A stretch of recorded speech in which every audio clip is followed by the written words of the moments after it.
Hello, good afternoon. Probably, I would like to continue from what we've started in the morning. Apparently, the situation in Belarus is the most pressing to our region, and I've drawn the attention of the Council Ministers also to the situation in Belarus. There are a number of factors that we are monitoring. Firstly, which was more discussed, is the true buildup from the Belarusian side on the Ukrainian border, but also on the Lithuanian and Polish border. There's also indications that Belarusian troops are receiving their commands now more and more from the Russian political decision-making makers, less from Belarusians. That means that there's very low level of independence left from in the Belarusian army. And lastly, the upcoming referendum for the new constitution, which removes the clause of neutrality, and therefore allowing for continuous troop holding in the Belarusian territory. We think that it dramatically changed the situation of our region. Therefore, this was not the subject, obviously, of this council, but I have to say this, that we believe, all three Baltic states, that the reinforcement of eastern flank is crucially needed, very much needed, and we expect that to be noted by our NATO allies. As well, today in Council I've mentioned that we have to be very specific about the cost for current buildup for Belarus. The very low-hanging fruit is the loopholes that were left after the fourth and fifth sanction packages imposed by European Union. We're seeing that those loopholes are in some specific sectors, namely oil and potash. We believe that they could be as part of a sixth package, or at least an addendum to what was adopted before. So we have to be able to react already now. A few words about Ukraine. I've mentioned that in the morning as well. We believe that a constant discussion about that Ukraine will be attacked in the near future, maybe in the next days, maybe in the next hours, who knows. But we already have to witness the situation that is already happening in Ukraine. There's already a huge impact by the military buildup on Ukrainian border, on a Ukrainian economy. Europe stepped up with the help, but we need that. Ukrainian economy will need more help. Has to be, we have to plan for that as well. But there's also has to be a cost for the damages that Ukraine is already seeing. Economic damages, cyber damages, and also actual military damages on the contact line where shelling is continuing. So this is for my initial statement. Minister, Ukrainian Minister Kuleba said that the best signal now to Putin would be to provide Ukraine with a perspective of membership. We know that Lithuania has always been supportive of this, but how was there a discussion on this among the EU 27, and a serious discussion? Well, to be honest, I've said the exactly same thing in Brest when we had the Gimnich. That in 2014 Ukraine won its war for a European path, and we have to build on that victory. We wasted some time, yes, since 2014, but I think that it's a very good moment to really offer additional integration steps for Ukraine, especially now, to show that Putin is not frightening Ukraine, and it hasn't frightened the European Union. Is there such discussion from other partners? There are voices of support. I think that the biggest issue probably is that currently we're so much focused on the tactics of the situation, because it's evolving so much. You know, everybody's looking at their phones and seeing who tweeted what and what is the situation and how do we react on that. But I think that we need to look at it strategically as well, because the situation requires a strategic approach. And the Ukrainian minister said about EU training mission, which was agreed today. Was there anything like that? Can you give some? There is a consensus, but I would wait for Mr. Borrell to give a statement about this. What do you think of the efforts of Mr. Macron to find a path, diplomatic path? Does he act for the interest of EU or the interest of France? That's one question. And as I'm a journalist for the Swiss Public Radio, I would like to know if you think, what do you think of this idea that Switzerland should stick to the sanctions when and if they will be applied, and not choose for its own way like they used to and like they did in 2014? Well, first of all, I think that President Macron was very active and showed a very high level of transparency with his actions. We would get a briefing immediately in Paris. Our friends in Ukraine would get the same. So I believe that the effort was genuine, and he was really putting a good effort to try and de-escalate the situation. Unfortunately, I do not believe that Russia is in for de-escalation. At least we haven't seen any moves in that direction. As regards to sanctions, several countries are joining in EU. Within their sanctions, I think that the coordination is very much welcome. So that Russia and other disruptors of the global rules-based order would not find loopholes how to avoid the sanctions that are being imposed. Minister, how many additional NATO troops should be sent to Lithuania and the other Baltic countries? Well, look, we were talking about the need for deterrence. That any attempt, that no country would have an idea of attacking NATO in its eastern flank. But for deterrence, we need to have a very credible defense. That is, that we would be able to defend Baltic states' territory in case of attack. So that has to be credible. Putin showed that he can build up a credible offensive situation where we are credibly convinced that he has means to attack a territory like Ukraine and a country with more than 40 million people. We need to make sure that the countries, the Baltic countries, can be credibly defended. In numbers and capabilities? Look, what we are saying usually, our talking line is that we need additional battalion in Lithuania or in the Baltic states, but it's tactical. I think that we appreciate German troops that were sent to Lithuania, 350. It's a strong message of solidarity, but I think the situation in Belarus is changing rapidly. Therefore, our reaction has to be quite rapid as well. Minister, for many years the Baltic states and Lithuania have called for a tougher line on Russia, and yet Western European countries have gone ahead developing pipelines, thinking that economic ties will resolve the situation. Do you think they've been naive? I think throughout the 30 years, we've many in the West, and I would say we, even though Lithuania could have a possibility to say we told you so, but I would say we in the West believe that through trade we can bring Russia and retain Russia and other countries to what we see as a basic principles for maintaining the security order or the global order. To add to that. But I think that especially last events showed that those 30 years were used not in our advantage. Russia built dependency on its oil, on its gas for us, and currently limiting our political maneuvering space. So I think that it's incredibly good time to wake up and see what happened throughout those 30 years, and do not repeat the same mistakes again. And between cyber attacks and disinformation, when do you think this conflict actually began? When I think that the conflict between, when the Russian buildup began. It's not a conflict. It's actually a blatant attack. A conflict requires two sides, and it's very clear that one side is a victim in this point. When you're mugged in the street, there is no conflict between you. Basically, you were mugged. So now this is happening to Ukraine. From Arabian News Channel. German Chancellor said here in Brussels last Friday, and also during the weekend in Munich Security Conference, that the new enlargement of NATO is not now, it's not in the next months, and it's not foreseen in the next years. Do you think there is this idea could be a message to Mr. Putin, and then a step forward for a diplomatic solution, or you see it, let's say, an unjustifiable concession to Mr. Putin? And what is the in this case, what is the diplomatic solution in your view? Well, the diplomatic solution is the only one.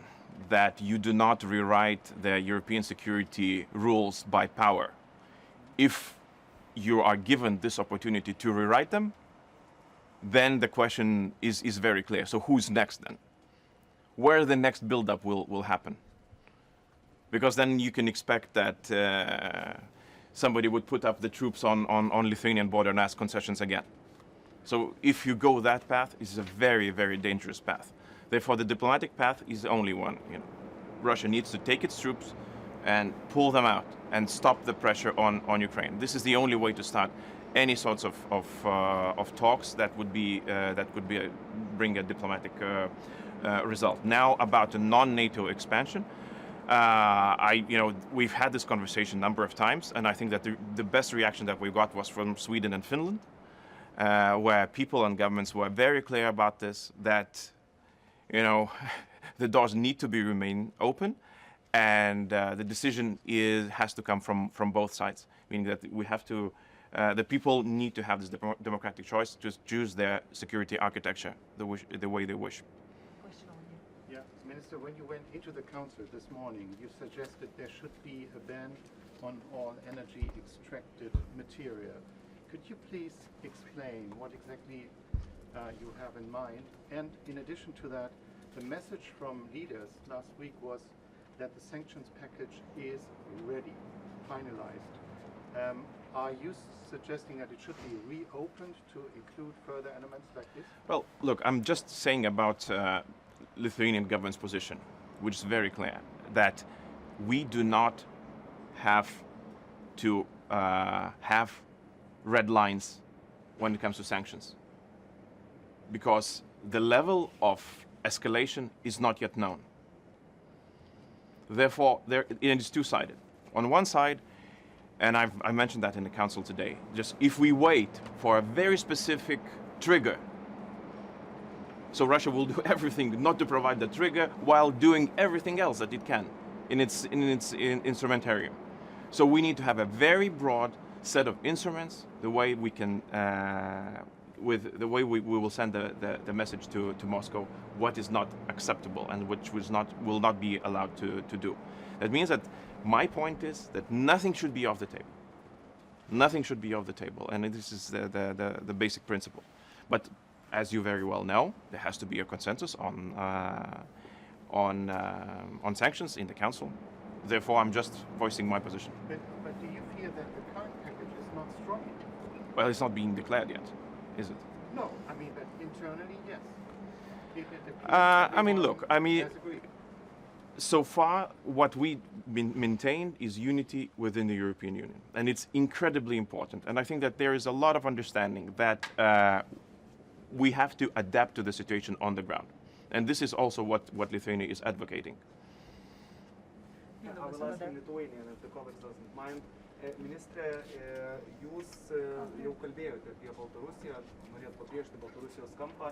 Aš tokį bendresnį klausimą, ką reiškia Baltarusijoje sutelkti rusų kariai tokiu bendresniu požiūriu tiek Lietuvai, tiek Europai, tiek Ukrainai saugumo atžvilgiu. Ir mano antras klausimas yra apie Ukrainą. Jūs turėjot kalbėti ir apie sankcijas Baltarusijai, ir apie Ukrainą, ir Dmitro Kuleba kalbėjo apie tas sankcijas, kad jų dabar reikia taikyti. Tai kokį atsakymą pavyko gauti? Ačiū. Aš lietuviškai atsakysiu. Situacija Baltarusijoje dabartinė, ypatingai kai buvo paskelbta, kad kariai lieka Baltarusijos teritorijoje, dramatiškai keičia mūsų saugumo padėtį. Akivaizdu, kad jeigu būtų sumanyta kada nors kokias nors provokacijas organizuoti NATO sienos, akivaizdu, kad atsako laikas yra labai stipriai sumažėjęs. Ir dėl to mes turime tą labai aiškiai matyti ir aš kviečiau kolegas lygiai taip pat tą vertinti ir sankcijų kontekste. Užsiminiau apie galimus spragų užpildymus iš ankstesnių paketų, iš 4 ir 5, kalbėjau ir apie galimos kalio sankcijas, kurios taip pat siūstų labai aiškų signalą šiandien, būtent, kad mes matome tą situaciją ir reaguojame ją adekvačiai. Antrasis dalykas, kalbėjau taip pat ir apie Rusijos sankcijas Rusijai, kad mes turėtume prisitaikyti prie esamos ir kintančios situacijos.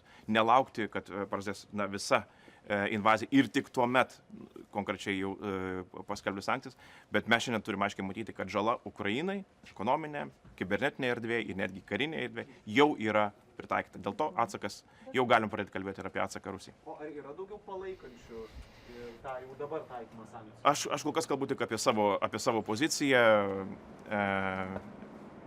Ponas Borelis kiek vėliau spaudos konferencijoje pasakys bendrą Europos poziciją. Minister, can I ask, did you see any appetite this morning for an early triggering of any of the sanctions, given the argument that you've made that there's already hostilities underway? And second question, do you sense any appetite on the Russian side to take up this offer of a summit, which Macron has been trying to broker between Putin and Biden? About the appetite, I think that we have somewhat ambiguous situation now currently as to what we see as a trigger, and it's left up to to political debate. What are we expecting on? And therefore, I think that today, Lithuania mentioned that we need to look for more than just the invasion as a trigger, because there are certain things that already have begun. They already carry a price, and they should warrant an answer. Now, imagine any other country that would be facing such a military buildup on its borders. Obviously, we would be debating it if no invasion would be in the air. We would have this debate, and we would be talking about additional sanctions and not what. So therefore, I see no reason not to talk about it now. So I think that it's again, I will leave that to leaders of the institutions to present what consensus we have. It's an ongoing debate, and currently this is my position that I'm bringing up for the debate. And your second question was on the summit, the attempt to correct. Do you see any signs yet as to whether the Russians? Again, I will repeat what I've said. I don't see any signs from Russian side to follow the diplomatic path. On Belarus, if I can ask for a few more details. First of all, how do you know that Belarus, the troops are taking their orders now, as you said, from the decision makers in Moscow? And secondly, is the troop presence of Russia in Belarus, they were supposed to leave yesterday, is it now open-ended? Is there a new date where they said they will leave, or what's going on? There's a lot of public information about that as well. Mr. McKay, a few days very specifically mentioned that the Belarusian troops will move out Russian troops will move out from Belarusian territory yesterday, and it's no longer yesterday. So there is a clear perception that is who is actually calling the shots in this situation, and it's no longer the Belarusian politicians. Sorry, and your second question? Is there a new date at which they're supposed to leave, or is it now an open-ended? I think yesterday what we've heard that it's an open-ended issue, and we're getting very close to referendum, which would then allow those troops to remain indefinitely, since Belarus would no longer be a neutral country. You said that we shouldn't consider any kind of talks unless the Russian troops are withdrawn from Ukraine. Do you think, therefore, that we should be talking about any kind of summits with Putin as long as we have this situation? Thank you. Well, I think that it has to go both ways. Look, it's very difficult to imagine, having a nice diplomatic conversation when we don't have any sort of how should I put it, leverage. And if they're shelling the contact line, if they're attacking Ukrainian institutions with the cyber attacks, and still building up the troops, so it puts us in a very difficult situation. So it has to be very clear, if we want to have this meaningful discussion, is that first of all, it is the de-escalation has to start, and therefore I think that the discussion about sanctions is also so much important, because it shows that there is an actual muscle behind our talks from Western side. Minister, can you tell us more details about EU training mission to Ukraine, as Mr. Kuleba told us the decision made, what it will be, when it will be, or something like that? It would be best if Mr. Borrell then answers those questions. It's a consensus-based thing. Okay. So decision is made about this? Again. Yeah, okay. Okay. Okay, and one last question here. A question from the German press agency. So you said that you think that we should think a bit more broadly about what qualifies as the kind of aggression that could trigger sanctions. what for you would be the threshold where sanctions could be triggered? Could we do it today? Could we do it this week? Or are we already at that threshold? I think that the discussion about certain thresholds should already begin. That discussion isn't happening yet. Sorry? That discussion isn't happening yet. I think we are very much focused, as I mentioned before, about just the actual invasion. But the damage is already happening. So I think that there is a possibility to approach the sanction question with the response that is already meets the situation on the ground. For example? What can we sanction? Oh, we can sanction the people who are responsible for the false flag information campaigns that are currently happening. We're witnessing tens of them every day, and some of them are supported by a very high-level officials from the Russian side. And we are sure that these are false flag operations in order to get us off guard and provide a pretext for an attack. So that would already be happening. How many of your colleagues within the council think, as you think, that it should be triggered right now? Look, I'm here just to present my position. And sometimes, Baltic states... Did you receive any support from other ministers from the conversation? You can say that. I can say that I feel that we received support. Okay? Thank you so much. Thank you. Thank you very much. Can we go to the classroom?